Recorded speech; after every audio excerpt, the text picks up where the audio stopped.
Pengertian zina. Zina berasal dari kata zana, yazni, zinan, zinaan.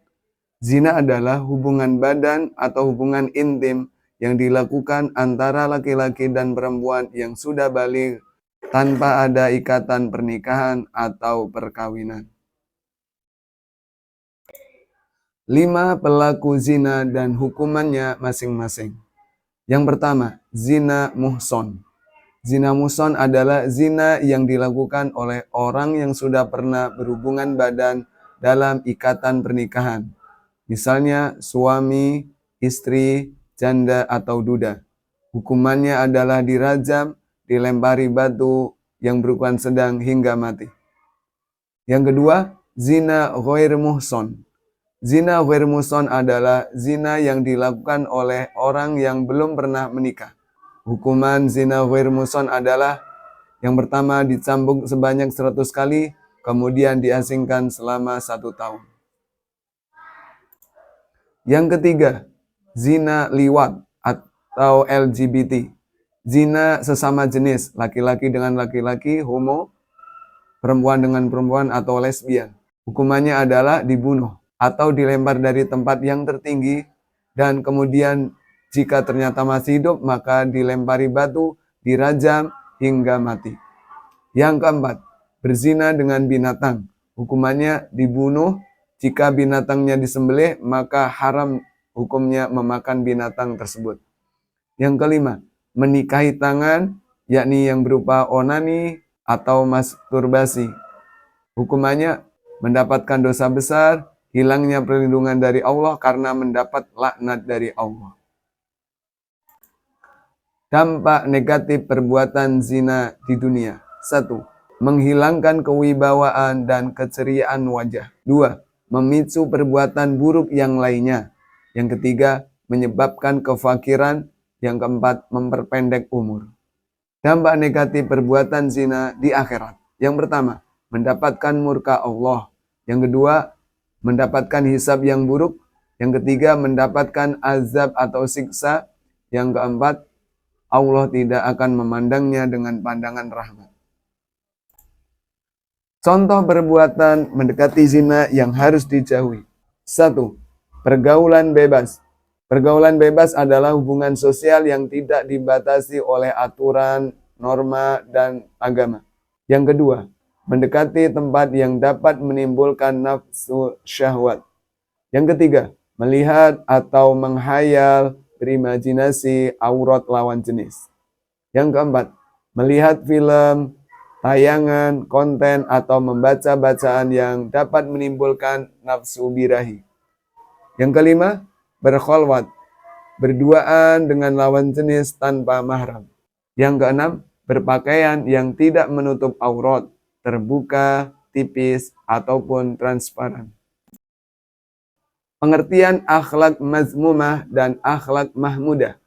Akhlak mazmumah berasal dari kata zamma yazummu zamman wa mazmaman fahuwa zamun wa zaka mazmumun. Akhlak mazmumah adalah akhlak yang tercela. Segala tingkah laku yang dapat mendatangkan kebinasaan dan kehancuran. Sementara akhlak mahmudah berasal dari kata hamida, yahmadu hamdan, wa mahmadan, fahuwa hamidun, wa dzaka mahmudun. Akhlak mahmudah adalah perangai, ucapan, dan perbuatan yang baik yang disenangi. Pengertian sifat temperamental atau ghadab. Ghadab berasal dari kata ghadiba yaghdabu ghadaban wa maghdaban fahuwa ghadibun wa dzaka maghdubun. Ghadab adalah sifat seseorang yang mudah marah karena tidak senang dengan perlakuan atau perbuatan orang lain. Lawan kata dari sifat ghadab adalah yang pertama ridho, menerima dengan senang hati. Yang kedua al-hilm, murah hati, tidak cepat marah. Cara menghindari sifat temperamental atau ghadab. Yang pertama, membaca ta'awudz. A'udzu billahi minasyaitonir rajim. Yang kedua, ketika marah, merubah posisi badan. Jika marah saat berdiri, maka segera duduk. Maka jika dalam keadaan duduk masih marah, hendaklah segera berbaring. Yang ketiga, diam atau tidak berbicara. Yang keempat, segera berwudu. Yang kelima, mengingat wasiat Rasul dan janji Allah akan pahala bagi orang yang senantiasa bersabar. Di antaranya hadis, la taghdab walakal jannah. Janganlah kamu mudah marah, maka bagimu mendapatkan surga. Pengertian kontrol diri. Kontrol diri berasal dari kata mujahadatun nafs. Mujahadah artinya bersungguh-sungguh, an-nafs artinya jiwa, nafsu atau diri. Mujahadah an-nafs atau kontrol diri artinya upaya bersungguh-sungguh untuk mengendalikan diri, menahan nafsu yang melanggar aturan hukum Allah. Lawan kata dari mujahadah an-nafs yaitu ittiba'ul hawa, mengikuti hawa nafsu. Ittiba'al hawa, mengikuti keinginan terhadap sesuatu secara berlebihan tanpa mempertimbangkan sebab dan akibatnya. Pengertian berani membela kebenaran. Berani membela kebenaran atau syaja'ah berasal dari kata syaju'a yashju'u syaja'atan. Menurut istilah, asy-syaja'atu syiddatul qalbi indal ba'si. Kekuatan hati ketika menghadapi kesulitan. Syaja'ah adalah keteguhan hati, kekuatan pendirian, dan keberanian jiwa untuk menghadapi masalah, kesulitan, atau membela kebenaran dengan cara yang kesatria dan terpuji. Pengertian mencintai Allah berasal dari kata mahabbatullah. Mencintai Allah artinya menempatkan rasa kasih sayang Allah dalam hati dengan melaksanakan perintah dan menjauhi larangannya. Tanda cinta kepada Allah. Yang pertama, mencintai Al-Quran dengan membacanya, mentadaburinya, dan mengamalkannya. Yang kedua, mencintai Rasulullah dengan cara menjalankan sunnah-sunnah Rasulullah. Yang ketiga, menjauhi perbuatan dosa. Yang keempat, mendahulukan perkara yang dicintai oleh Allah Subhanahu wa taala. Yang kelima, tak gentar menghadapi hinaan ketika berbuat baik. Pengertian takut kepada Allah. Takut kepada Allah berasal dari kata khauf, al-khaufu billah. Takut kepada Allah artinya khawatir, merasa tidak aman akan akibat jika tidak melaksanakan perintah Allah dan menghindari larangan Allah. Tanda takut kepada Allah. Yang pertama, taat kepada Allah atau bertakwa, menjalankan perintah Allah dan menjauhi larangannya. Dua, menjaga lisan dengan berkata baik dan menjauhi ucapan kotor dan berdusta. Yang ketiga, menjaga pandangan daripada kemaksiatan. Yang keempat, menjauhi hal yang haram. Yang kelima, menghindari iri dan dengki. Pengertian berharap kepada Allah. Berharap kepada Allah berasal dari kata roja. Ar-roja'u ilallah. Roja artinya berharap, optimis, rasa gembira, percaya dan yakin untuk mendapatkan rahmat dan karunia Allah yang dibarengi dengan berbuat amal soleh untuk meraih kebahagiaan dunia dan akhirat. Cara menumbuhkan sifat roja. Yang pertama, muhasabah, menghitung diri atas nikmat-nikmat Allah. Yang kedua, mempelajari dan memahami Al-Quran. Yang ketiga, meyakini kesempurnaan karunia Allah. Pengertian berserah diri kepada Allah. Berserah diri kepada Allah berasal dari kata tawakal. At-tawakkulu ala Allahi. Tawakal artinya menyerahkan hasil usaha yang berupa gagal atau berhasil kepada Allah setelah melakukan upaya yang maksimal dan berusaha dengan keras. Manfaat tawakal kepada Allah. 1. Kebutuhan tercukupi. Yang kedua, mudah untuk bangkit dari keterpurukan atau kegagalan. Yang ketiga, tidak bisa dikuasai oleh setan. Yang keempat, memperoleh nikmat yang tiada henti. Yang kelima, menghargai hasil usaha. Cara meningkatkan cinta kepada Allah. Yang pertama, memahami besarnya kuasa dan cinta Allah. Yang kedua, muhasabah, menakar dan menghitung akan nikmat Allah. Yang ketiga, menambah ilmu agama. Yang keempat, membersihkan hati dengan cara berzikir. Pengertian al-kulliyatu al-khamsah. Al-kulliyatul khamsah berasal dari kata al-kulliyatu yang artinya prinsip dasar. Al-khamsatu artinya 5. Al-kulliyatul al-khamsah berarti 5 prinsip dasar dalam hukum Islam untuk mewujudkan kemaslahatan dan menghindari kerusakan atau al-mafsadat. Istilah lain untuk menyebut al-kulliyatul khamsah. Yang pertama, al-maqasidul khamsah, 5 tujuan. Kedua, ad-daruriyatul khamsah, 5 kepentingan vital. Tujuan dari penerapan al-kulliyatu al-khamsah.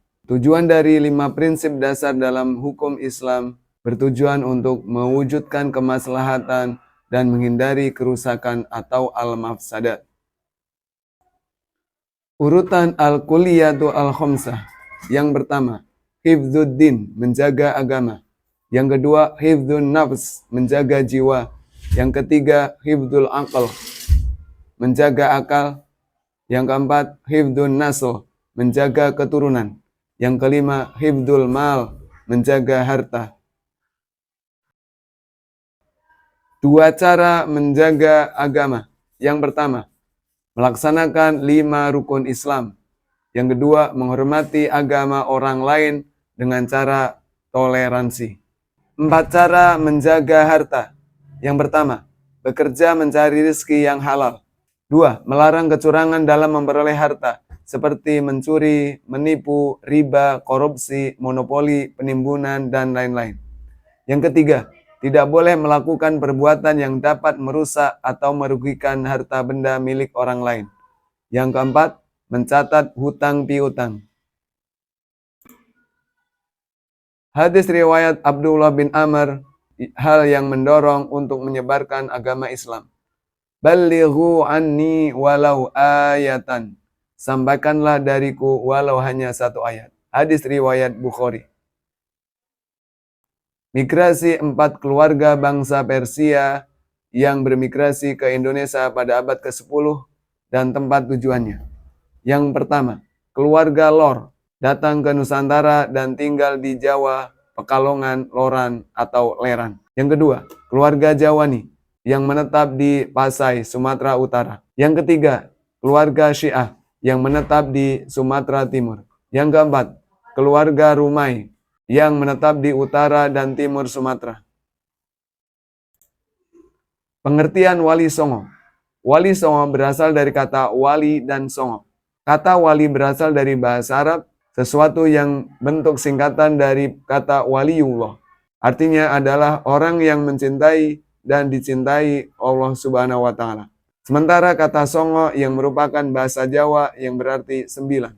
Wali songo atau wali 9 yakni 9 orang yang terpuji, yang dicintai dan mencintai Allah sebagai mubaligh yang berdakwah di Pulau Jawa.